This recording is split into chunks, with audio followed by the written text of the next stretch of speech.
The desert held its breath. Night pressed close to Redwater like a velvet glove, warm and secret. Lanterns burned low along the main street. A coyote called once, then thought better of it. I heard the hush the way a heart hears thunder. Somewhere a piano stuttered, drunk on its own tune, then fell quiet again. My name is Mara Ellison. Tomorrow I am supposed to marry a man I do not love. He is respectable. He is wealthy. He is a certainty in a world that never guarantees anything. My father says this is safety. The preacher says this is order. But the stars above Redwater keep telling me another story, one written in dust and risk and breath held too long. I walked alone past the livery, skirt catching grit, eyes on the sky. Clouds were torn ribbons. The moon lay thin as a coin. The smell of horse and hay and iron wrapped around me. The town slept with one eye open. I kept moving because stillness would have broken me open. He stepped from the alley shadow. Tall, broad in the shoulders, a brim low over eyes that held the night like it belonged to him. A man of quiet, a man who had learned to carry storms on the inside where no one could see. Jace Calder, the outlaw my father curses by name. The man they say robbed the Carson stage and vanished into heat and scrub. The man with a bounty that keeps men awake. I had seen him only once before, at a distance. A shape cut from darkness. A rumor that breathed. Now he was a person, and I could see the stubble along his jaw and the white scar that traced his cheek like a small river. "You should not be out here," he said. His voice was deep and careful, like a horse being gentled after a long run. "You should not be here either," I said, though my pulse was lifting. Traitor, bright. My palm rested on the cool of the hitch rail. I could feel the night travel through the iron into my bones. He studied me as if time had softened. His hat tipped back a fraction. The moon found his eyes then. Grey. Storm grey. The kind that comes with a promise of rain no one believes will arrive. "I heard you are to be married," he said. "Tomorrow," I said. "Do you want it?" My answer curled in my throat like smoke. Want had not been a question in our house. I was trained to speak of duty and land and winter feed and fences that hold. But the night had loosened the truth inside me. No. The word fell to the ground and did not break. Something gentled in his face. Not a smile. Something quieter. A lifting of the weight that lived between his eyes. His hand brushed the rail near mine. He did not touch me. The air between our fingers warmed anyway. A small, contained fire. "You should run," he said. His voice was not a dare. It was a mercy. It felt like water set down within reach. "Where?" I asked. "The desert is wide. Men like Sheriff Boone think it belongs to them. Men like my father think it does too." "Not where," he said. "With who?" My breath caught. The town sounded farther away. The piano had given up. A lone horse shifted in its stall and blew out a tired sigh. "I do not know you," I said. That was true and not true. Sometimes the heart knows by scent and silence. Sometimes it recognizes the way a man steps around another person's hurt. "You know enough," he said. "You know I am not here to cut your life smaller." He looked toward the riverbed that carried more dust than water. Then he looked back at me, and the quiet there made something inside my chest unlock. But then he said, If you choose safe tomorrow, I will vanish. You will never see me again." The words did not threaten. They were an oath made to protect whatever I chose to be. The night leaned closer to listen. My throat went tight. The wind came soft off the flats, carrying salt and sage. I thought of all the mornings I had saddled a mare and ridden until the town looked small, until my breath remembered its own size. I thought of the way my father's voice turned to iron when he said my name. I thought of hands that would take and call it love. "Tell me who you are when no one is watching," I said. His jaw worked once, slow. "I am a man who has done harm," he said. "I am a man who is trying to be done with it. I am tired of sleeping with my back to a wall. I am tired of not letting the fire warm my front because the light would make me a target." He drew a breath, and it sounded like the desert when rain finally begins. "I want a life that does not require me to leave parts of myself behind to survive. I want a woman who can sleep through a storm because my arm around her is its own shelter." The words were simple. They rang true. The stars went steady and bright. What he did not know was that a girl learns the weight of safety when it is used to keep her small. A girl learns the shape of tenderness by imagining it against the places that ache. I watched his hand near mine on the rail, watched the way he held himself as if he would fold back into shadow before he ever crowded me. I took a breath. The air tasted like tin and pine. I let my fingers rest an inch from his, close enough to feel the heat. Not touching. The space hummed. My skin woke up. "This is foolish," I said. "Yes," he answered. "This is a sin according to some." "Yes."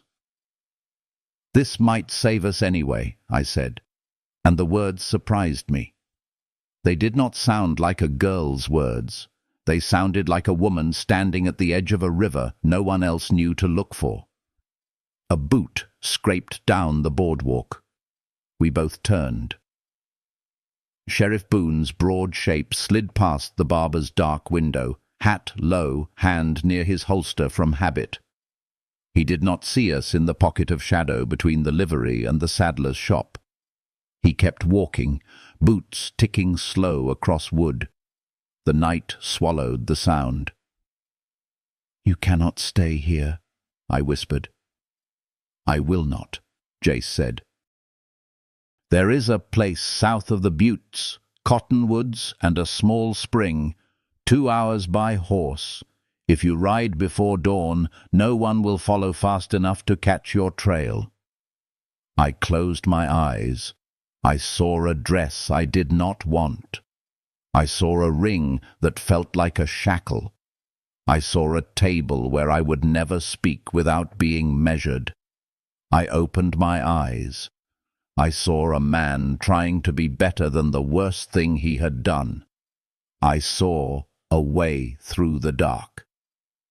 "Come to the edge of town at first light," he said. "Bring nothing you are not willing to lose." "Say my name," I said.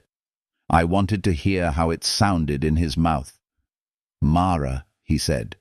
He said it soft, as if there were a secret in it that only I could unlock. The quiet between us deepened until it felt like a prayer.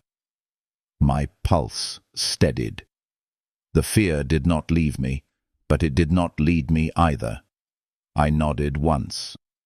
If this story has warmed a quiet corner of your heart, stay close. The night still holds more to tell. If you are listening, let your presence be known. Your voice keeps this small fire burning. Dawn would decide me, and maybe that was the most honest thing. The night slipped away like a secret lover. Dawn came slow. a thin band of pale rose spreading over the desert's bones. I hadn't slept. My dress still hung over the chair, white and lifeless. The wedding veil lay folded beside it, a ghost waiting for a body.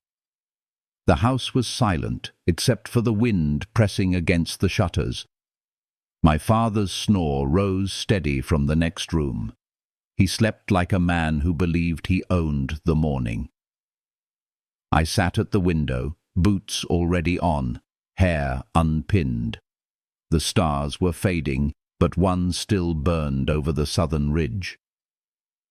I let my eyes fix on it, steadying my breath. It felt like it was watching me, waiting for me to keep my promise to myself. The letter I had written lay on the table. 6 lines. No explanations, no apologies. Just truth written plain. I am not property. I am not a trade. I am choosing my own road. Forgive me if you can, Mara. I folded it once and set it under the chipped coffee cup. My hands shook, but my heart didn't. Outside, the first light touched the street. The church bell hadn't yet rung, though I knew it would soon, the sound that was meant to bind me forever. I slipped from the house, quiet as a ghost leaving a borrowed body. The air was cold and clean. Horses whickered in their stalls, restless. A hawk turned lazy circles above the mesa. Every sound felt sharpened, like the world was holding its breath. Then I saw him. Jace waited where the road met the scrub. His horse, a dark roan with a white blaze, stamped once and blew steam into the morning chill. He looked up when he saw me, and in that moment the fear broke apart like thin ice. He didn't smile. He only nodded once, slow and sure, as if to say, "You came. That's enough." I reached him, heart hammering so hard I thought it might wake the whole town. "Are you ready?" he asked. I looked back once at Redwater, the crooked street, the church roof, the house that had never felt like home. Then I turned forward. Yes. He swung into the saddle and reached down his hand. I took it. His grip was firm, warm, alive. The strength in it didn't trap me. It steadied me.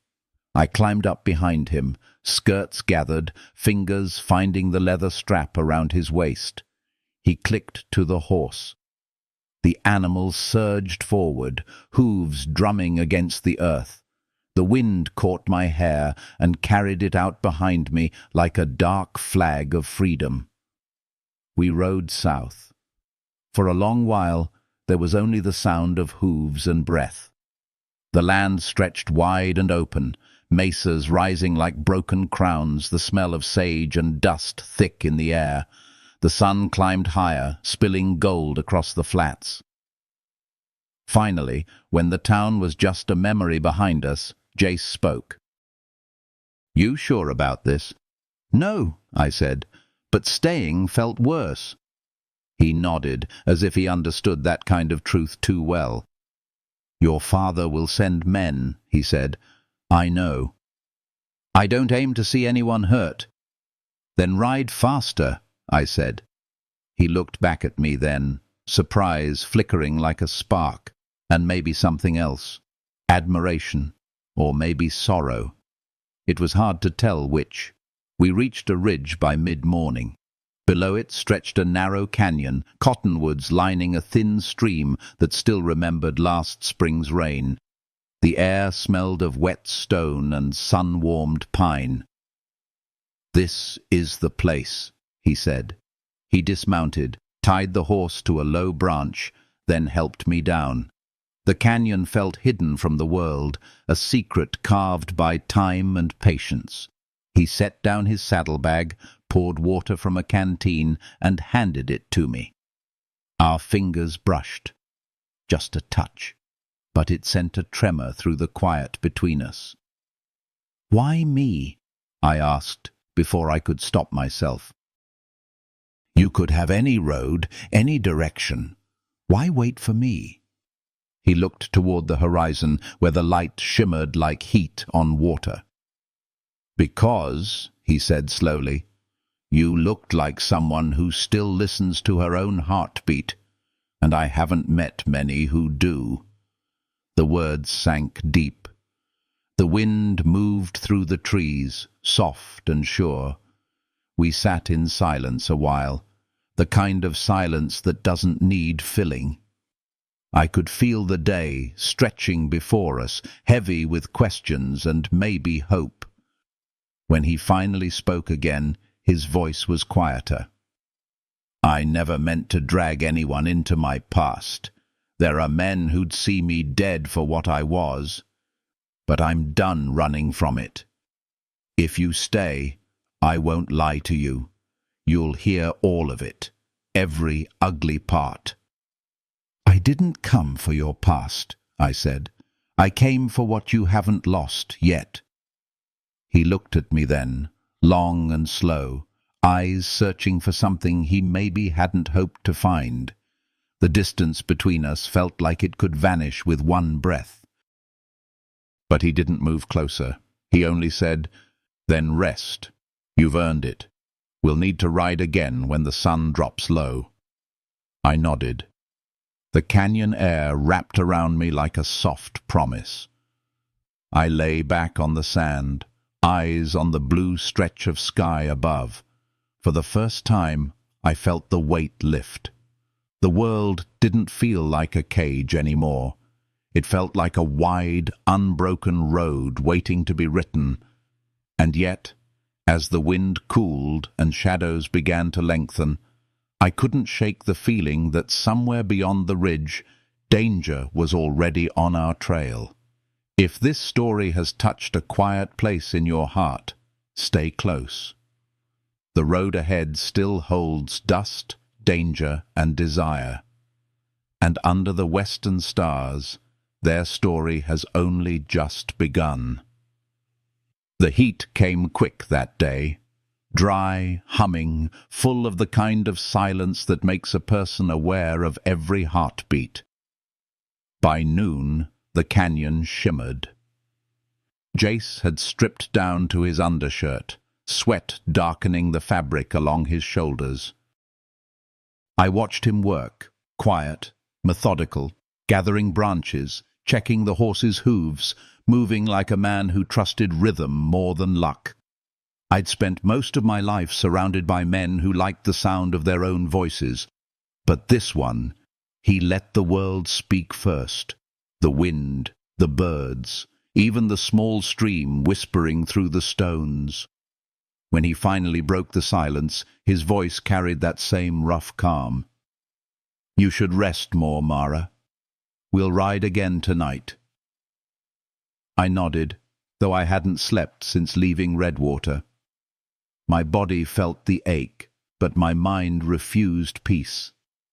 The edges of fear still clung. My father's voice, Sheriff Boone's boots on the boardwalk, the sound of the wedding bell that never rang. I sat near the water and let my reflection waver. For a moment, I didn't recognize the woman looking back. My hair was loose, face streaked with dust, eyes sharper somehow, like someone who'd stepped beyond her own limits. "Jace," I said quietly, "tell me the truth. Why did you really wait for me that night?" He glanced up from the small fire he was coaxing to life. The flame caught, reflected in his grey eyes. "Because I saw you at the saloon weeks ago," he said. "You were sitting with your father and the man you were meant to marry. You smiled when you were supposed to, but your hands, they were gripping the chair like you were drowning." I looked down at those same hands now. They were shaking again. "You noticed that?" He nodded. "A man who's run long learns how to see people who want to run." The words sank deep. I didn't know whether to thank him or hate him for understanding me so easily.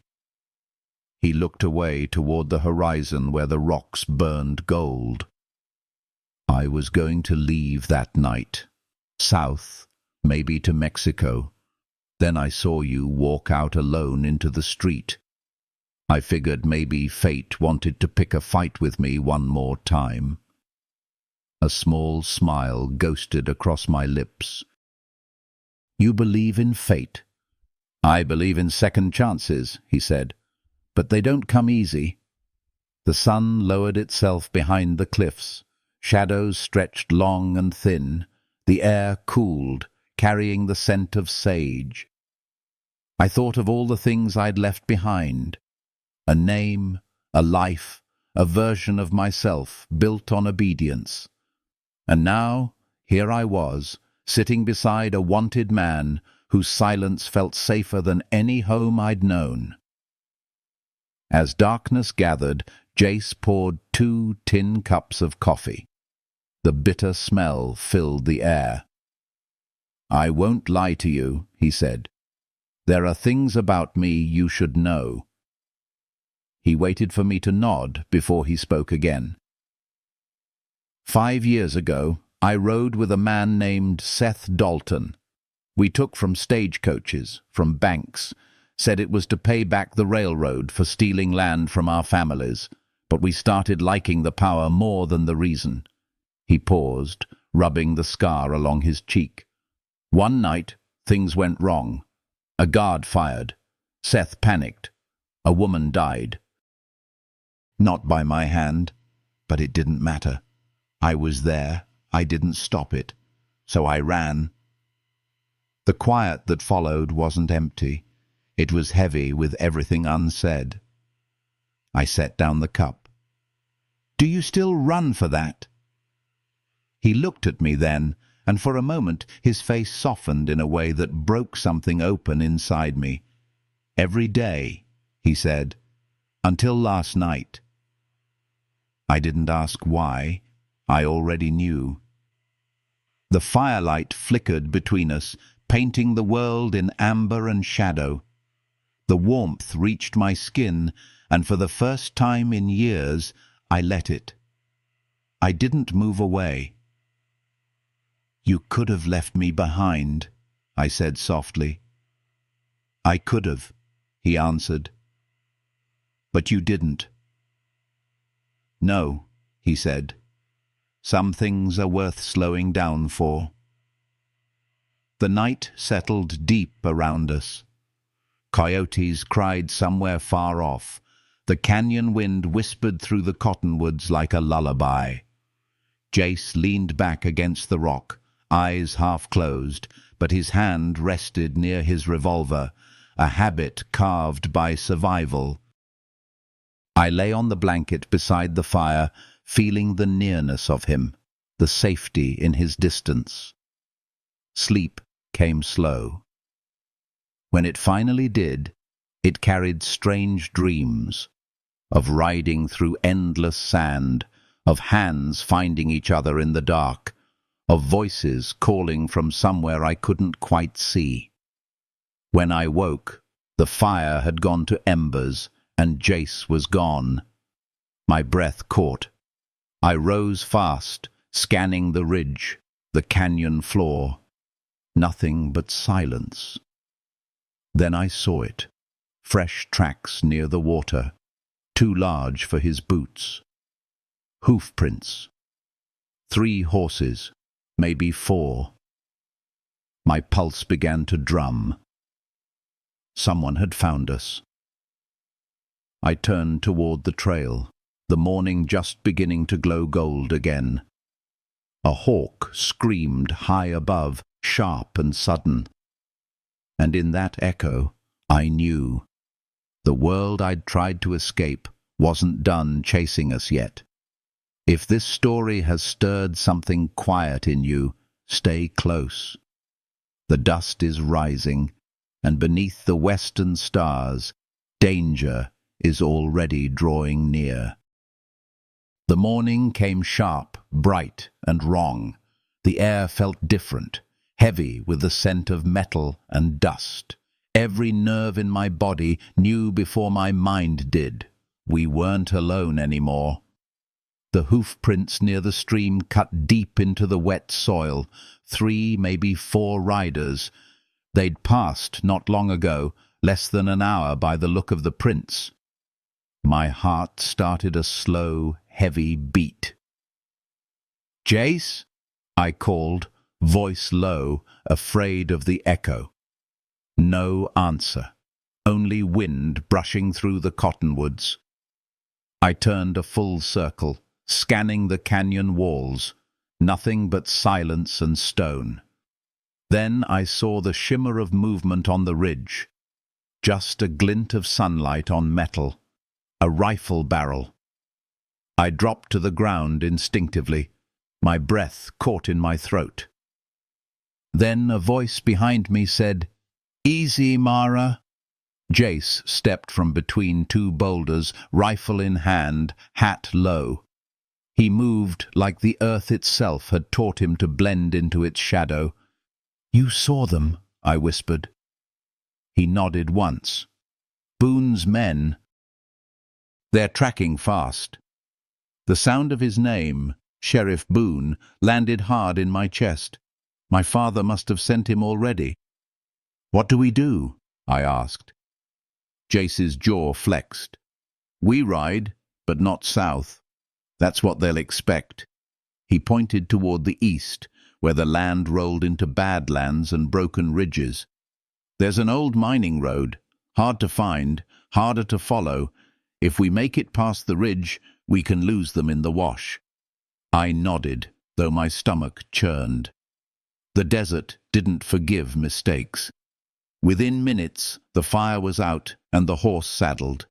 Jace lifted me up first, then swung behind me. His arms circled close, steady, protective, but never too tight. The kind of closeness that felt like safety, not claim. "Hold on," he said, and the roan surged forward. The canyon walls flew by.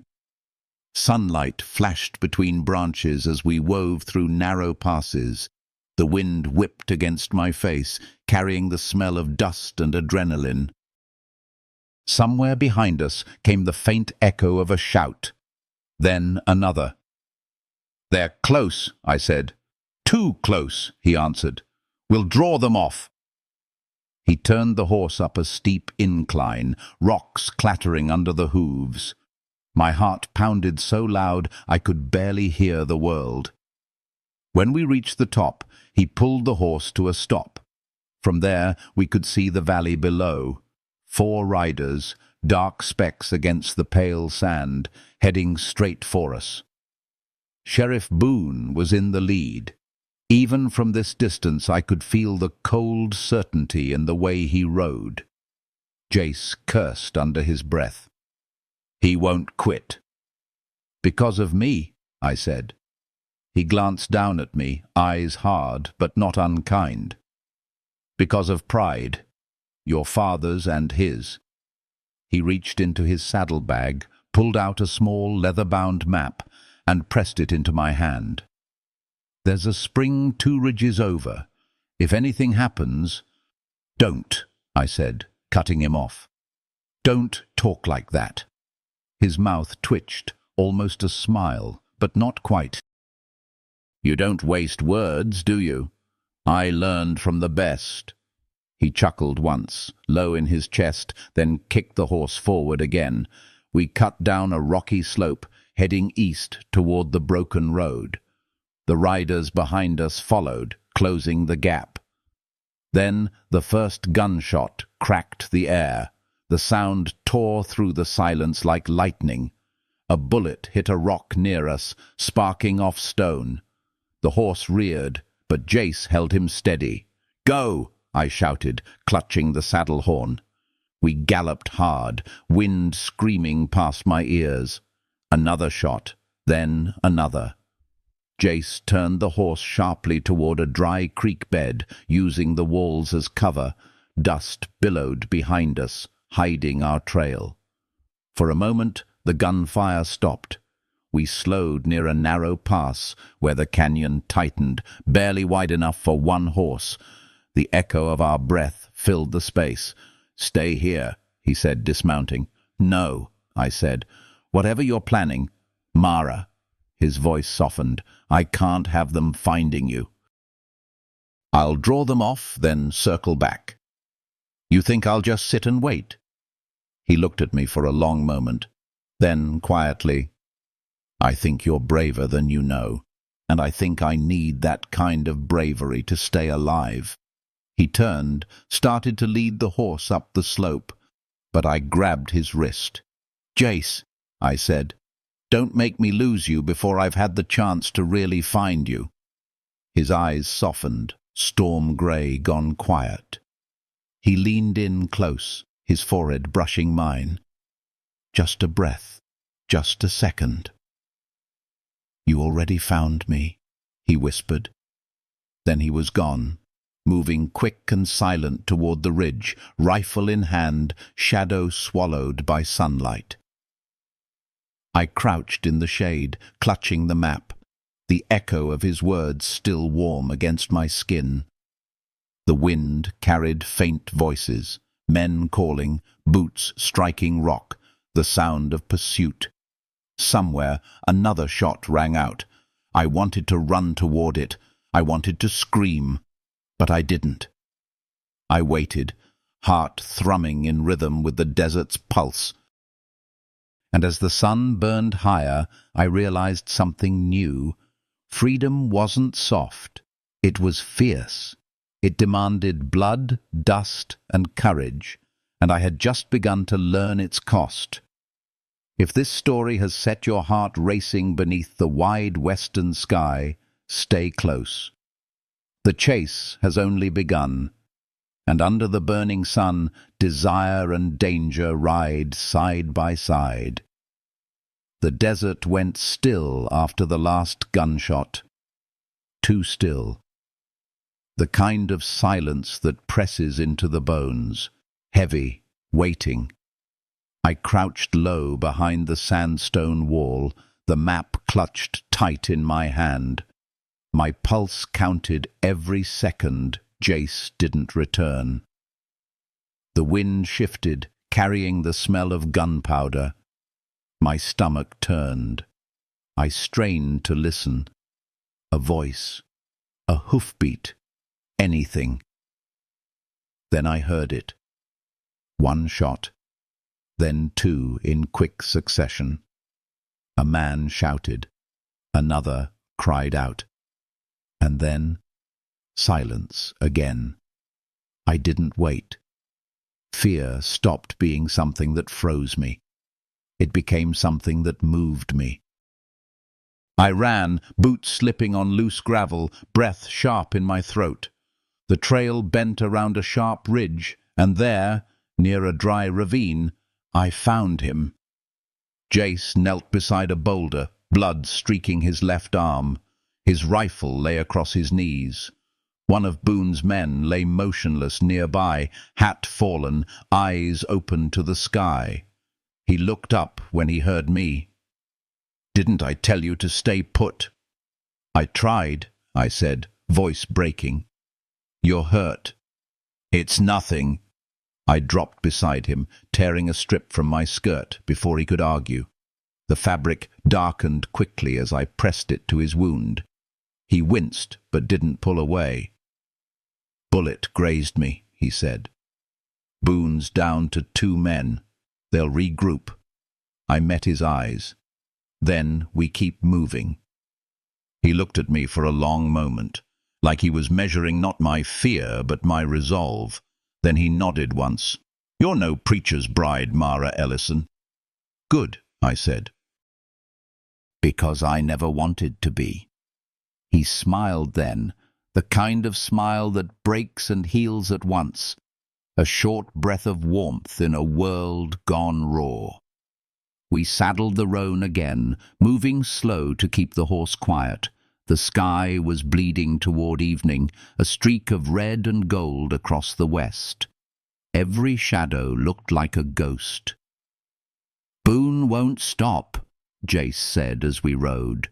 "Your father's paying him too much to quit." "He doesn't care about money," I said bitterly. "He cares about reputation. I made him look weak." Jace's jaw tightened. "Then he's the kind of man who mistakes fear for respect." We rode into the foothills where the earth changed, sand giving way to red clay and scattered brush. The air grew cooler. Somewhere, water whispered below the rock. When we finally stopped, darkness had fallen. Jace built a small fire, low and hidden. The smoke rose thin, vanishing into night. I sat across from him, watching the firelight draw lines across his face, strong, weathered, too beautiful in its roughness. "You ever think about what comes after?" I asked softly. "After what?" "The running, the hiding, the desert." He stared into the fire. "Sometimes. Then I remember what I've done. The desert's the only thing that forgives me."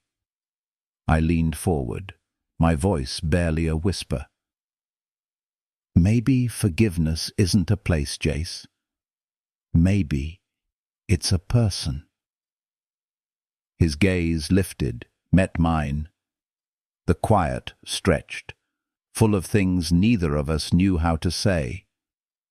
He reached out then, slow, careful, the way a man touches something sacred. His fingers brushed my cheek. I didn't flinch. I didn't pull away. The world went smaller, just firelight, his breath, the sound of wind moving through the grass. "Mara," he said, my name low and rough in his throat. "You don't know what you're asking for." "I know," I whispered. "And I'm still here." He drew in a slow breath, as if trying to steady something inside him. Then he pulled his hand back, eyes full of restraint and wanting all at once. "Not tonight," he said. "You deserve more than a man running from ghosts." I looked at him across the fire, the outlaw, the stranger who had risked everything for one night of truth. My heart ached with both tenderness and defiance. "Then promise me one thing," I said. "What's that?" "When the running stops, don't hide from what's left." He held my gaze a long moment before answering.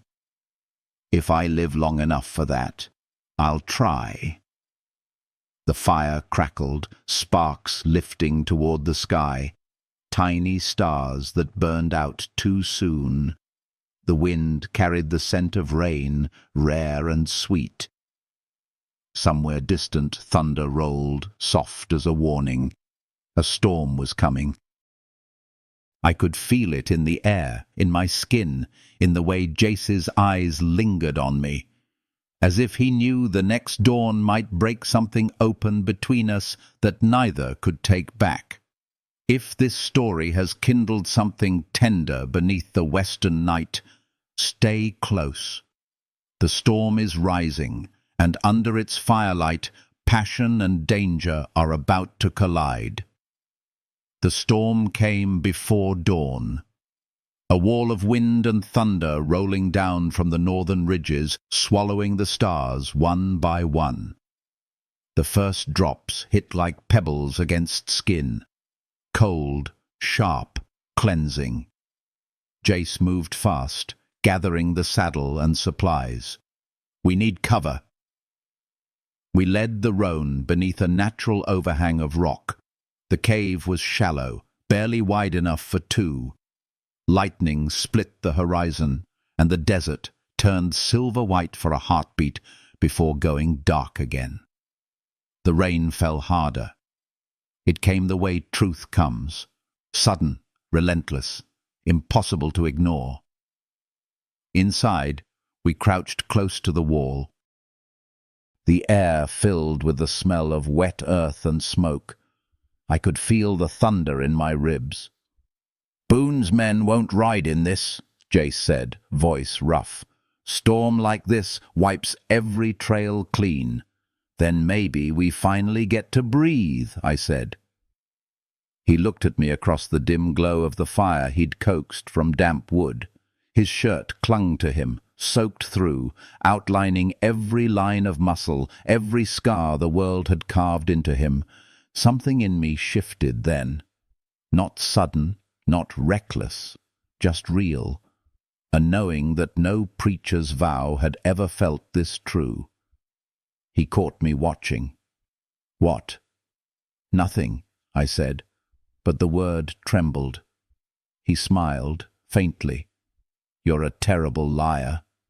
The wind howled through the canyon mouth, wild and low. Rain hissed against stone. The fire's light flickered, painting him in gold and shadow. He reached into his pack, pulled out a blanket, and held it toward me. "You're shaking." I took it, draped it over my shoulders, but the cold wasn't the problem. The nearness was. The way every breath we shared filled the small space between us with something unspoken and unstoppable. When lightning flashed again, I saw his eyes clearly. Grey, gone soft, like smoke after fire. "Tell me," I said quietly, "what it's like, being free." He thought for a long time before answering. "It's lonely, mostly. Freedom's not what people think. It's quiet, too quiet sometimes, until someone like you walks into it." I felt that deep. And what happens then? Then a man starts to wonder if freedom means anything at all without someone to share it with.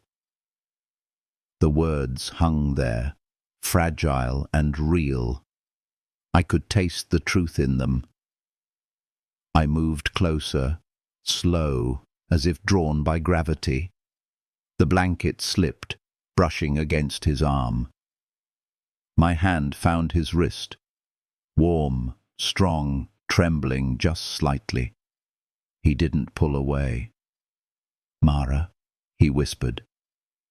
My name sounded like a prayer he wasn't sure he had the right to say. Outside, thunder rolled across the desert. Inside, silence thickened, the kind that lives between two people when the world finally stops pretending to watch. His hand came up, fingers tracing the line of my jaw. The touch was careful, reverent. My breath caught, my heart answered. "You sure?" he asked, voice low, cracked by restraint. "Yes." That one word broke the distance between us. When he kissed me, it wasn't fire at first. It was warmth after a long winter, a slow return to life. Then it deepened, all the hunger we'd kept locked away spilling free. The storm raged outside, but it was quiet where we were, the kind of quiet that feels like belonging. His hand slid to the back of my neck, my fingers tangled in his hair, and for one impossible hour we forgot the world. When the rain finally eased, the dawn was grey and still. We sat wrapped in the blanket, the fire a glow of fading embers. He traced circles on my hand, thumb gentle, steady. "I shouldn't have let that happen," he said softly. "Then stop regretting it," I whispered. "We can't outrun what's already true." He looked away, jaw tight. "If Boone finds us, if your father does, they won't just come for me. They'll come for you. Then they'll find two people who stopped being afraid." His eyes met mine again, and something like pride flickered there. Not the kind born of ego, but of recognition. Outside, the storm had passed. The sky broke open in pale gold. The air smelled of wet dust and wild sage. Jace stood, pulling on his coat. "We'll ride east. There's an abandoned ranch near the basin. Used to be a stage stop before the war. We can rest there, maybe plan what comes next." I rose, still wrapped in the blanket, still feeling his warmth on my skin. "What if there's no next?" I asked. He paused at the mouth of the cave. "Then we make one." And when I stepped out beside him, the first sunlight hit the wet earth, turning every puddle to silver. If this story has stirred something deep beneath the thunder and dust, stay close. The storm has passed, but the calm that follows may hold a truth neither heart is ready to face. The land smelled of rain and smoke when we rode out of the canyon. The storm had washed everything clean, but not quiet. It left behind a silence too wide to trust. Jace rode ahead, eyes scanning the horizon. The sky was open again, endless blue, the kind that promises peace but hides trouble beneath it. The roan's hooves sank deep in the damp earth, each step a whisper in the morning calm. We rode until the sun was high, then crested a ridge where the basin spread below us, miles of open land broken by a single weathered house. The roof sagged, the corral fence leaned, a ghost of a place, but still standing. "There," Jace said. "That's the old Whitlow ranch. Been abandoned since the drought." It looked like a memory more than a home, but something in it called to me, the way broken things often do. By noon, we reached it. The wind pushed through the cracked windows, carrying the faint smell of sage and old wood. Jace tied the horse to a post and stepped inside first, revolver drawn. "All clear," he said after a moment. I followed him in. Dust motes floated in the shafts of sunlight, swirling slow like ghosts too tired to haunt. We found a small table, a stone hearth, a cot that creaked under his touch. Everything else was gone, but the quiet. "It'll do," he said. He unloaded his gun, checked the chamber, then set it on the table beside his hat. The way he moved, deliberate, cautious, careful, it reminded me that safety was never a promise, only a pause. I walked to the window. From here, the world looked endless. I could almost imagine a life beyond the chase, one built on mornings like this, where the sun found us instead of men with rifles. "You ever think about going back?" I asked. He looked up. "To what?" "To something simple." He shook his head. "Simplicity doesn't fit a man once he's seen what I have." "Maybe it doesn't have to fit," I said. "Maybe it just has to forgive." He looked at me then, long, quiet.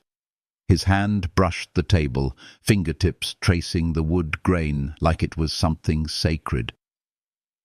"I don't know if I believe in forgiveness," he said. "Then believe in me," I answered, softer than I meant to. The words hung there. The light shifted, turning his face gold. He didn't move for a long time. Then he did, slow, deliberate, crossing the space between us. He stopped just close enough that I could feel the warmth coming off him. "You make a dangerous kind of sense," he said.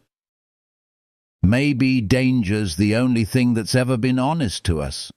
His hand came up, fingertips brushing my hair from my face. The gesture was so tender it hurt. He bent, kissed my forehead first, like a vow, then my mouth, like a confession. It wasn't like the storm's fire. This kiss was slower, deeper, the kind that builds from silence and ends with a shiver that has nothing to do with fear. I leaned into him, the world outside fading. His hand rested against my back, steady, grounding. I could feel his heartbeat, strong, real, unguarded. But then the sound broke it, faint at first, distant, the whinny of a horse, then another. Jace froze, his head lifted, eyes narrowing. "They found us," he said. My stomach dropped. I ran to the window, 2 riders far off but coming fast. Dust rose behind them like smoke. Boone. It had to be. Jace grabbed his gun, checked the cylinder. "There's a back door." "Saddle the roan." "What about you?" "I'll hold them long enough to give you a head start." "No," I said, the word sharper than I meant. "I'm not leaving you." He turned to me, expression carved from stone and something softer. "Mara, if I don't stop them, then we stop them together." His jaw clenched. "You don't even have a gun." "Then I'll throw rocks," I said, fierce, despite the fear shaking my hands. He stared at me a moment, then let out a breath that almost sounded like a laugh. "Your trouble, woman." "Only the kind that saves you," I said. He kissed me once more, quick, hard, full of everything we didn't have time to say, then moved to the window. The riders were closer now, their shapes clear in the sunlight. Boone rode in front, rifle glinting across his saddle. Jace cocked his revolver. "Stay behind me." I did, though every nerve screamed. Dust swirled outside. The hoofbeats grew louder. Jace took a breath, leveled the gun, and said under his breath, "If this is where it ends, at least it's under open sky." And as the first shot cracked through the basin air, I realized love in the West was never about safety. It was about standing your ground, even when the ground itself might fall away. If this story has caught your breath beneath the blazing sky, stay close. The gunfire has only just begun, and in the smoke of the West, hearts and bullets will both find their mark. The sound of gunfire tore the quiet apart. The basin filled with echo, sharp, raw, endless. The air smelled of dust and iron. Jace fired twice, fast and clean. Boone's men ducked behind their horses, shots answering back, ricocheting off the ranch wall. A window shattered. Wood splintered. I hit the floor beside the hearth, hands pressed to my ears, heart pounding loud enough to drown the world. The roan screamed outside, straining at the post. "Stay down!" Jace shouted. He moved like the storm had never left him. Calm, exact, a man who'd made peace with danger long before dawn. Then a voice thundered from beyond the fence. "Calder! You've got no place left to run! Come out now and I'll see she walks free." Sheriff Boone. His voice carried arrogance wrapped in false mercy. Jace looked at me. "He won't mean that." "I know," I said. The gunfire stopped. Silence again, heavy as the desert heat. Dust drifted in the shafts of light cutting through the broken window. "Give me the girl, Calder," Boone called. "She ain't yours to keep." Jace's jaw flexed. He stood slow, pistol at his side, eyes fixed on the door. "She's not yours either," he said, voice low but clear.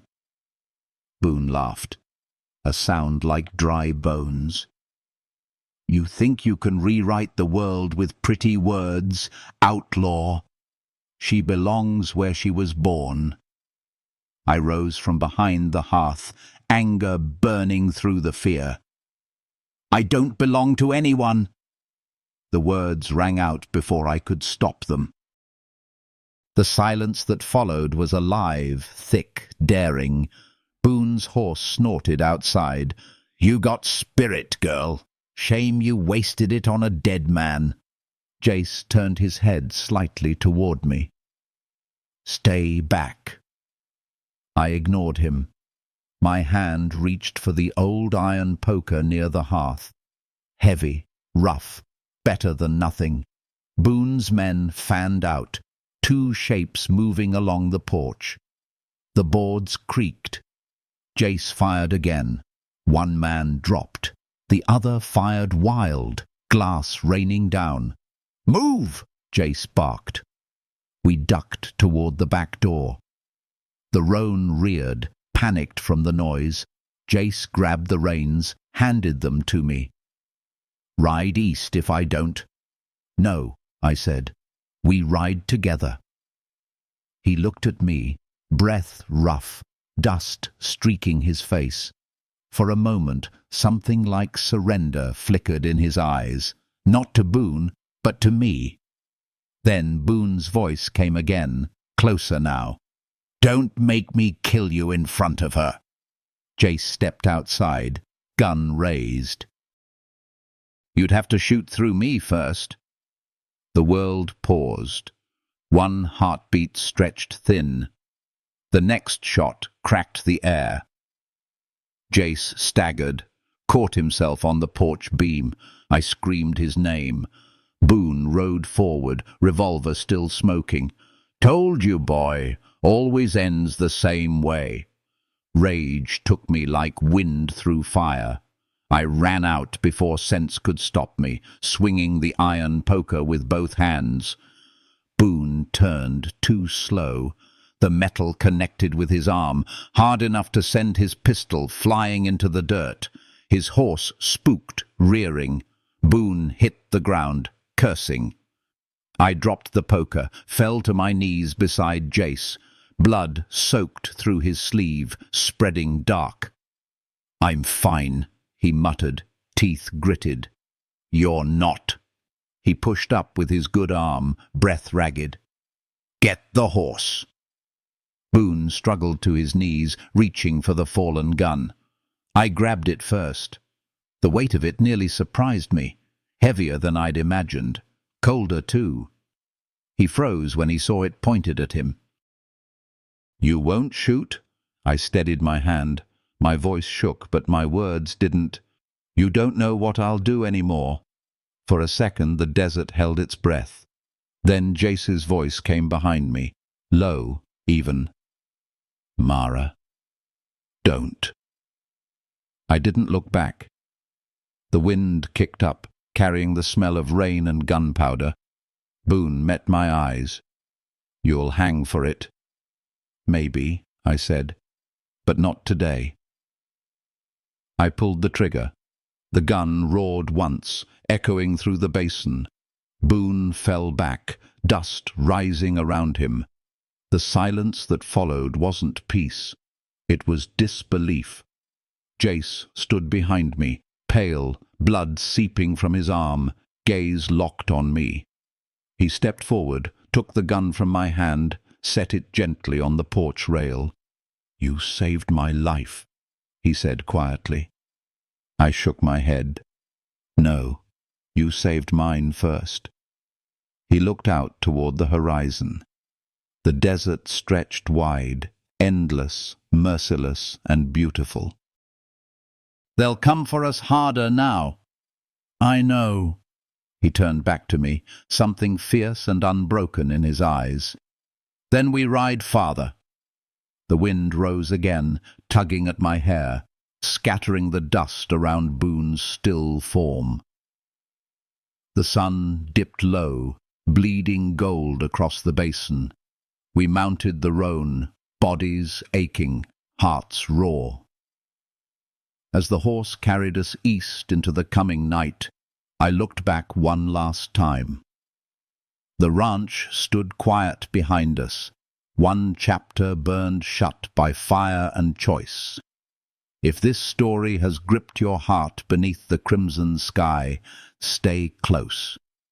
The night ahead runs deeper than shadows, and redemption waits somewhere beyond the next ridge, under the western stars.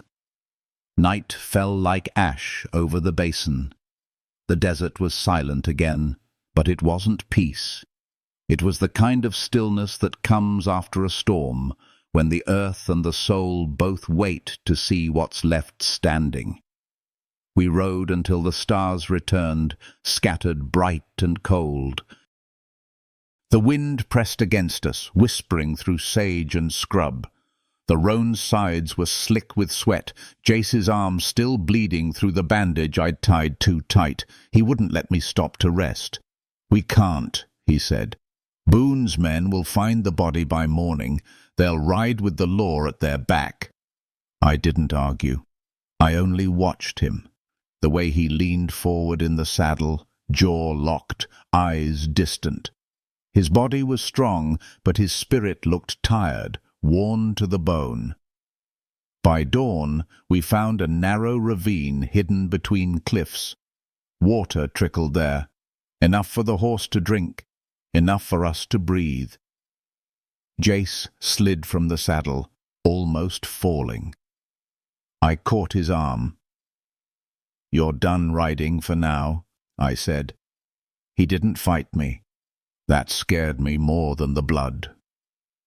We built a small fire beneath a rock ledge. I washed his wound with water from the stream, hands trembling as I worked. His skin was hot beneath my fingers, fever coming on. He watched me, silent. The grey in his eyes looked softer now, distant, like the edge of a storm that had already passed. "I never wanted this for you," he said quietly. "What?" "The running. The killing. You should have been safe somewhere, not patching up an outlaw with a bounty on his head." I wrung out the cloth, pressed it gently to his arm. "Safe isn't the same as alive, Jace. You showed me that." He smiled, faint, almost a ghost of one. "You talk like a woman who's seen the whole map of the world." "Maybe I have," I said. "Maybe I just stopped pretending it's flat." He huffed out a low laugh that turned into a wince. I steadied him, hand on his chest. The heartbeat beneath my palm was still there, slow, stubborn, human. Outside, the desert woke. The sun rose, red as firelight, spilling over the cliffs. For a moment, the world felt new again. I looked at him. The man the world called Outlaw. The man I'd come to know as something else entirely. "What will we do now?" I asked. He stared into the light. "We ride north, maybe Colorado.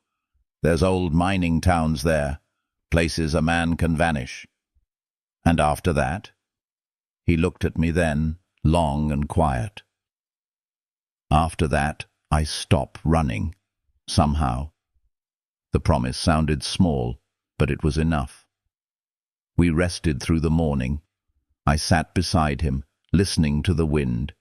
It moved through the canyon like breath through prayer. My body was bone-tired, but my mind wouldn't rest. Every time I closed my eyes, I saw Boone fall, the way his hat hit the dirt, the way silence swallowed everything after. "I killed a man," I said finally. Jace opened his eyes. "You saved one. Doesn't make it right." "No," he said. "It just makes it real." The honesty in his voice cracked something open inside me. Not guilt, but grief. I didn't cry. I just let the ache settle, quiet and deep. He reached for my hand, rough fingers brushing mine. "You did what you had to, same as I did." The contact steadied me. I leaned closer, resting my forehead against his shoulder. The smell of him, dust, leather, smoke, was home now. The kind built from survival, not walls. Hours passed. The sun climbed high again, bleaching the world. Jace dozed, breath uneven but strong. I sat watch, one hand near his gun, the other tracing patterns in the sand. That's when I saw the vultures circling far off, black dots turning slow against the sky. Boone's body had been found, and that meant more would come. We had maybe a day, 2, if luck still remembered our names. When Jace stirred, I told him. He listened, quiet, jaw tightening. "Then we ride tonight," he said. "We'll make for the high country. Maybe the stars'll hide us one more time." "And if they don't?" I asked. He looked up at the wide, merciless sky. "Then we make our stand somewhere the land can remember us kindly." I wanted to believe him. I wanted to think the world could be that kind. But as I packed the saddlebags and doused the fire, I felt something shifting in the wind, a pull, heavy and inevitable. Not all storms come with thunder. Some ride on silence, and I could feel one gathering. If this story has settled deep in your chest like a distant drum, stay close. The trail is narrowing, and under the western stars, every love story must face the edge where fate waits. By the time we reached the high country, the world had changed again. The desert had fallen away behind us, no longer a sea of sand and sage, but a memory wrapped in dust. Pines rose tall around the trail, their scent sharp and clean. The air was cooler here, gentler somehow, as if even the wind had learned to move softer. Jace rode ahead, his shoulders drawn tight beneath his coat. He hadn't said much since morning. Every mile we put between us and Redwater seemed to weigh heavier instead of lighter. We stopped near a ridge where a small stream wound through the grass. The horse drank, snorting softly. I dismounted and stretched, legs trembling from the long ride. Jace followed, but slower. His wound had reopened, a dark stain spreading beneath his sleeve. "Sit," I said. "You're not made of iron." He smiled, faint. "Don't sound so sure." I tore another strip of fabric from my hem and pressed it against his arm. He didn't flinch. He just watched me, quiet, steady, the same way he had that first night in Redwater when he stepped out of shadow. "You ever think," I said softly, "that maybe we weren't meant to escape?" He didn't answer right away.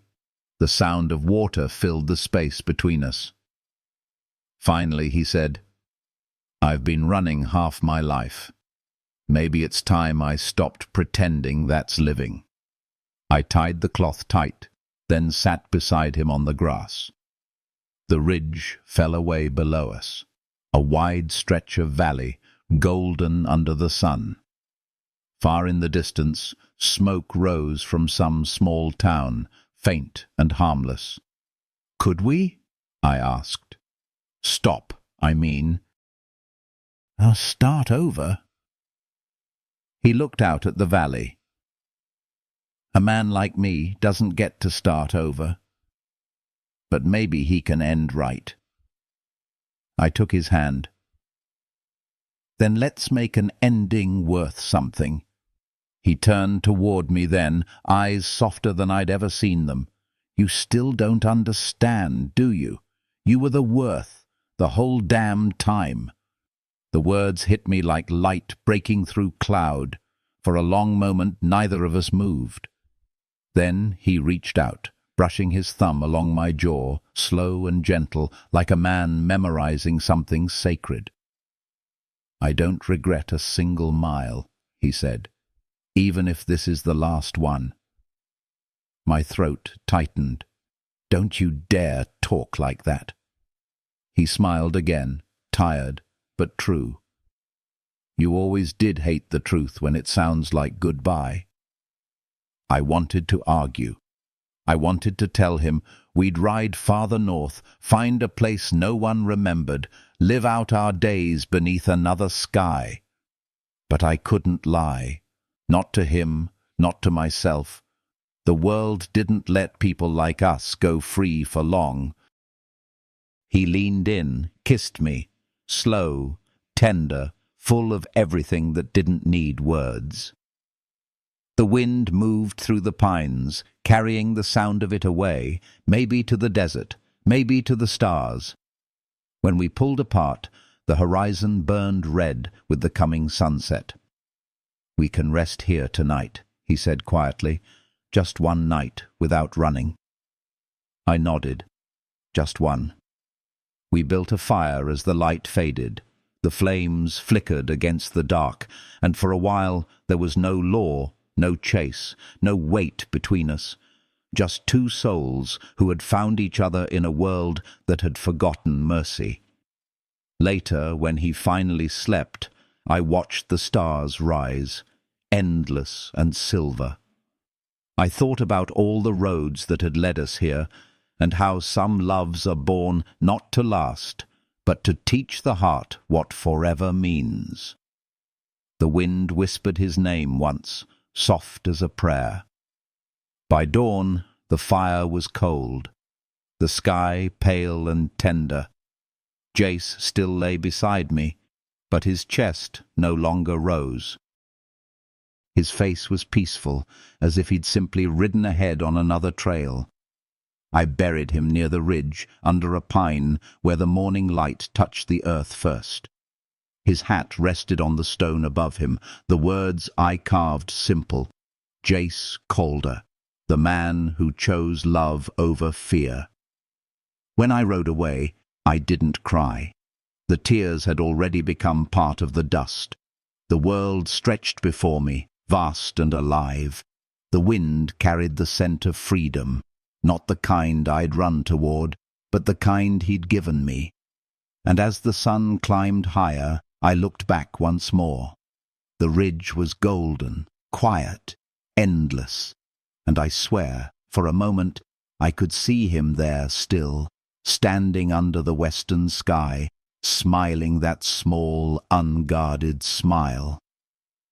If this story has found a quiet corner in your heart, let it stay there a while. Share its fire, carry its light, so that under the western stars, love like theirs never truly fades.